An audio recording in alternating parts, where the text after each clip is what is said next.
Hello guys, I hope you are well और स्वागत है आप सभी लोगों का हमारे चैनल कोड मास्टर में। मैं हूं आप लोगों का इंस्ट्रक्टर मोहम्मद नुमान और आज हमारी सी लैंग्वेज की क्लास नंबर 10th है जिसमें हम लोगों ने इफ स्टेटमेंट के मुतालिक पढ़ना है। इससे प्रीवियस क्लासेस में हम लोगों ने अपने कंट्रोल स्ट्रक्चर और रैशनल ऑपरेटर्स को डिस्कस किया था। अब उन्हीं कंट्रोल स्ट्रक्चर को फर्दर हम लोग डिवाइड करते हुए अपनी इस लेक्चर में सिक्वेंटल स्ट्रक्चर को डिस्कस करने वाले हैं, जिसका सबसे पहला पार्ट हमारे पास इफ है। अगर आप लोगों ने अभी तक रैशनल ऑपरेटर्स के मुतालिक नहीं पढ़ा तो आई टिप पर आप लोगों को हमारा लिंक मिल जाएगा, आप लोग वहां पर जाकर हमारी प्रीवियस वीडियो को वॉच कर सकते हैं। सो इफ स्टेटमेंट के कॉन्सेप्ट को समझने से पहले चलते हैं और हम लोग समझते हैं कि हमारे पास सिलेक्शन स्ट्रक्चर का कॉन्सेप्ट क्या होता है। बेसिकली हमारे पास सिलेक्शन स्ट्रक्चर में हम लोग किसी खास ब्लॉक ऑफ कोड को सेलेक्ट कर लेते हैं एक खास कंडीशन की बेस पर। अगर तो वो कंडीशन मैच हो जाती है देन हमारा वो कोड ऑफ ब्लॉक जो होता है वो एग्जीक्यूट करता है। अगर वो कंडीशन मैच नहीं करती तो या तो हमारा कोड जो होता है वो टर्मिनेट हो जाता है या फिर उसके अलावा कोई और स्टेटमेंट जो होती है वो एग्जीक्यूट करती है। हमारे पास बेसिकली यहाँ पर चार तरह के सिक्वेंटल स्ट्रक्चर्स मौजूद हैं सी लैंग्वेज में। पहला हमारे पास है इफ, जो कि सिंगल सिलेक्शन स्ट्रक्चर है। इसमें सिर्फ एक मरतबा आप सिलेक्शन करते हैं और एक ही कंडीशन आप लोग अप्लाई कर सकते हैं। अगर वो कंडीशन ट्रू हो जाए तो उस सूरत में क्या होता है, इस इफ की बॉडी के अंदर मौजूद हर स्टेटमेंट जो होती है वो एग्जीक्यूट करती है। अदरवाइज क्या होता है कि इफ की बॉडी के अंदर जो भी चीज होती है वो टर्मिनेट हो जाती है। देन हमारे पास आ जाता है इफ एल्स, जो कि हम लोग अपनी नेक्स्ट वीडियो में कवर करेंगे, और उसके बाद हमारे पास आ जाता है इफ एल्स इफ, जो इसके बाद वाली वीडियो में कवर किया जाएगा। देन हमारे पास आ जाएगा स्विच। स्विच के साथ साथ हम लोग दो कीवर्ड जो कि ब्रेक और केस, इन कीवर्ड्स को भी हम लोग अपनी सिलेक्शन स्टेटमेंट्स की फोर्थ वीडियो के अंदर कवर करेंगे। तो आइए चलते हैं, सबसे पहले हम लोग डिस्कस करते हैं अपनी इफ स्टेटमेंट के मुतालिक। तो हमारे पास इफ स्टेटमेंट का जो जनरल स्ट्रक्चर होता है, यानी जो जनरल सिंटैक्स होता है, वो कुछ इस तरह से होता है कि सबसे पहले हम लोग कॉल करते हैं इफ, देन इफ की बॉडी के अंदर हम लोग यहां पर कंडीशन पास करते हैं। अब कंडीशन कुछ भी हो सकती है, जैसे 4 less than 10, 10 not equal to 11 और कुछ भी, मतलब आप यहां पर कोई भी कंडीशन पास कर सकते हैं रैशनल ऑपरेटर्स को इस्तेमाल करते हुए। इसके अलावा भी हमारे पास ऑपरेटर्स होते हैं, जैसे कि हमारे पास, जिनको मैंने बताया था कि हमारे पास बुलियन ऑपरेटर्स होते हैं, लेकिन वो बुलियन ऑपरेटर हमारे पास हम लोग लास्ट इन सिलेक्शन स्टेटमेंट्स की लास्ट वीडियो के अंदर यानी 5th वीडियो के अंदर डिस्कस करेंगे। और फिर इन्हीं स्ट्रक्चर्स को, इन्हीं फोर्थ स्ट्रक्चर्स को हम लोग जो है फर्दर अगेन एक्सप्लेन करेंगे। यहां पर जैसे ही हमारी ये कंडीशन ट्रू हो जाएगी, मान लीजिए कि हमारी कंडीशन ट्रू हो जाएगी, तो उस सूरत में क्या होता है कि इसकी इन कर्व ब्रेसेस के अंदर यानी हमारी कोड बॉडी के अंदर जितना भी कोड लिखा होता है वो सारा का सारा एग्जीक्यूट करता है। लेकिन अगर मान लीजिए कि हमारा ये कोड ये कंडीशन जो है वो फॉल्स हो जाती है, तो उस सूरत में क्या होता है, ये जो हमारा कोड होगा इस कर्व ब्रेसेस के अंदर वो टर्मिनेट हो जाएगा, वो एग्जीक्यूट नहीं करेगा। लेकिन हाँ, इस इफ स्टेटमेंट के अलावा जो भी कोड होगा हमारे मेन फंक्शन में या किसी भी और फंक्शन के अंदर वो एग्जीक्यूट जरूर करेगा, क्योंकि वो पार्ट नहीं है हमारी इफ स्टेटमेंट का। तो आइए चलते हैं अपने डेव सी प्लस प्लस के सेटअप में और इसको प्रैक्टिकली करके देखते हैं।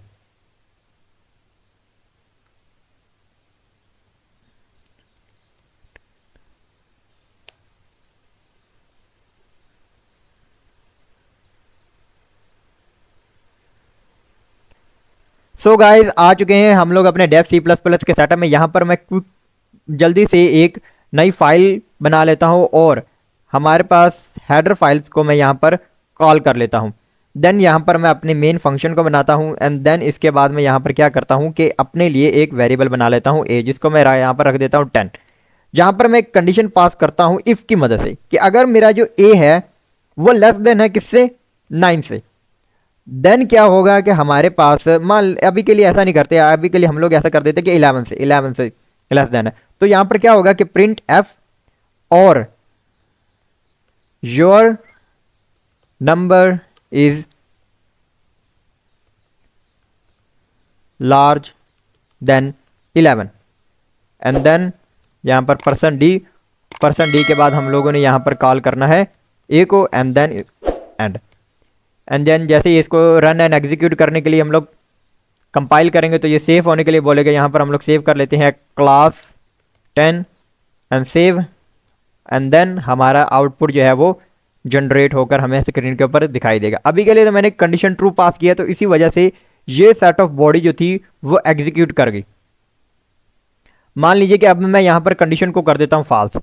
मान लीजिए कि मैं ए जो है वो ग्रेटर देन है 11 से। अब ए तो 10 है, ए हमारे पास क्या है, A equal to 10, not large than 11।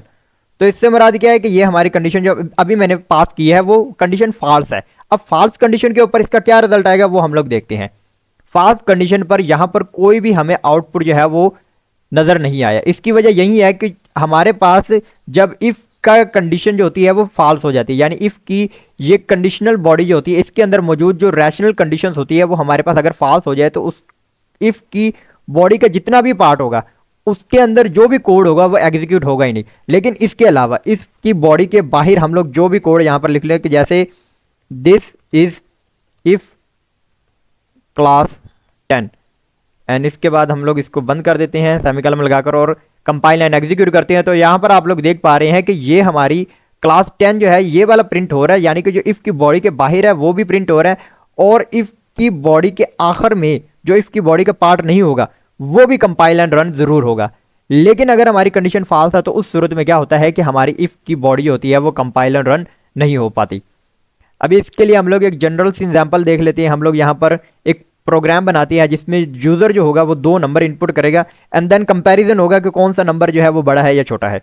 मान लीजिए कि मैं यहाँ पर एक वेरिएबल बना लेता हूँ ए, दूसरा बना लेता हूँ बी, यहाँ पर मैं कर देता हूँ प्रिंट एफ और यहाँ पर मैं कर देता हूँ इंटर 2 नंबर्स एंड यहाँ पर इस मैसेज को क्लोज करने के बाद यहाँ पर मैं स्कैन ऑफ कॉल करता हूँ एंड देन यहाँ पर % डी क्योंकि मैंने 2 वेरिएबल्स को कॉल करना है तो यहाँ पर फिर मैं करूँगा address operator a comma address operator b and इसके बाद यहाँ पर सेमीकोलन लगा दूंगा। और यहाँ पर मैं चेक करूँगा कि अगर मेरा ए जो है ए लेस देन बी तो यहाँ पर क्या प्रिंट होना चाहिए, यहाँ पर प्रिंट होना चाहिए printf a is a small number. अगर ये कंडीशन ट्रू हो जाती है तो उससे क्या हो जाएगा कि ए हमारा क्या होगा वो स्मॉल नंबर हो जाएगा। अभी के लिए हम लोग क्या करते हैं इस वाले चीज़ को कमेंट आउट कर लेते हैं और अब इसको कंपाइल एंड रन करते हैं। यहाँ पर सबसे पहले हम लोगों को आउटपुट के लिए इनपुट के लिए बोलेगा। हम लोग यहाँ पर इंटर कर देते ए की वैल्यू 12 एंड देन इसके बाद बी की वैल्यू 13 एंड देन जैसे इसे कंपाइल एंड रन करेंगे तो यहाँ पर क्योंकि ए छोटा था हम लोगों ने कंडीशन डाली थी कि अगर ए हमारा जो है वो स्मॉल है यानी लेदर देन है बी से, तो यहाँ पर ये कंडीशन ट्रू हो रही है। तो उस सूरत में क्या है कि हमारे पास ये जो आउटपुट है वो इफ की बॉडी एग्जीक्यूट कर रही है।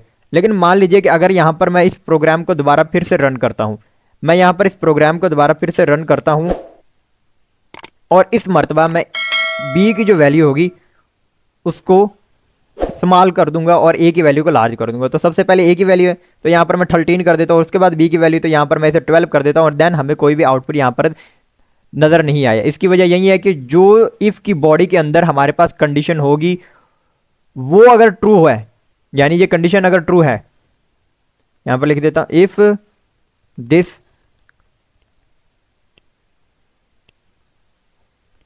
Condition is true then code of if will run, otherwise no code will be run। यहां पर समझने की बात यही है कि अगर हमारे पास इफ की बॉडी का जो स्टेटमेंट यानी जो हम लोगों ने इफ की बॉडी के अंदर जो कंडीशन अप्लाई की है अगर वो कंडीशन हमारे पास ट्रू है यानी वो कंडीशन हमारे पास दुरुस्त है तो उस सूरत में हमारे पास इफ की बॉडी का कोड एग्जीक्यूट करेगा। लेकिन इफ की बॉडी के बाहर वाला जो कोड है अगर हमारी कंडीशन ट्रू है देन तब भी वो एग्जीक्यूट करेगा और अगर ट्रू नहीं है तो देन तब भी वो एग्जीक्यूट करेगा। यानी कि अब मैंने ए को यहाँ पर लार्ज कर दिया और बी को फॉल्स कर दिया तो बी को मैंने यहाँ पर 11 करके स्मॉल कर दिया तो इस सूरत में कंडीशन फॉल्स हो गई, लेकिन बाहर वाली जो स्टेटमेंट थी वो हमारी अभी भी कॉल हो रही है। अब अगर मैं इसको दोबारा से रन करता हूँ और इस मरतबा मैं कंडीशन को ट्रू कर देता हूँ, मान लीजिए कि यहाँ पर मैं 11 कर देता हूँ और बाहर वाली कंडीशन में मैं यहाँ पर क्या कर देता हूँ कि यहाँ पर मैं 19 कर देता हूँ, तो उस सूरत में क्या हुआ कि हमारे पास जो पहले वाली स्टेटमेंट थी A is a small and this is if class 10 ये भी हमारे पास प्रिंट होकर आ रही है। यहाँ पर मैं बैकस्लैश n का इस्तेमाल कर लेता हूँ ताकि अच्छी हमें आउटपुट जो है वो नज़र आए। यहाँ पर 12 और यहाँ पर मैं 13 एंड देन हमारे पास दोनों की दोनों आउटपुट आ रही है। इसकी वजह यही है कि हमारे पास अब इफ़ की जो कंडीशन है वो ट्रू है। सो आई होप गाइस आप लोगों को हमारी यहाँ तक की जो वीडियो है वो समझ आई होगी। अगर आप लोगों को हमारी ये वीडियो अच्छी लगी हो तो प्लीज़ हमारी वीडियो को लाइक करें, चैनल को सब्सक्राइब करें और आने वाली वीडियोज़ के लिए बेल आइकन को ज़रूर प्रेस करें।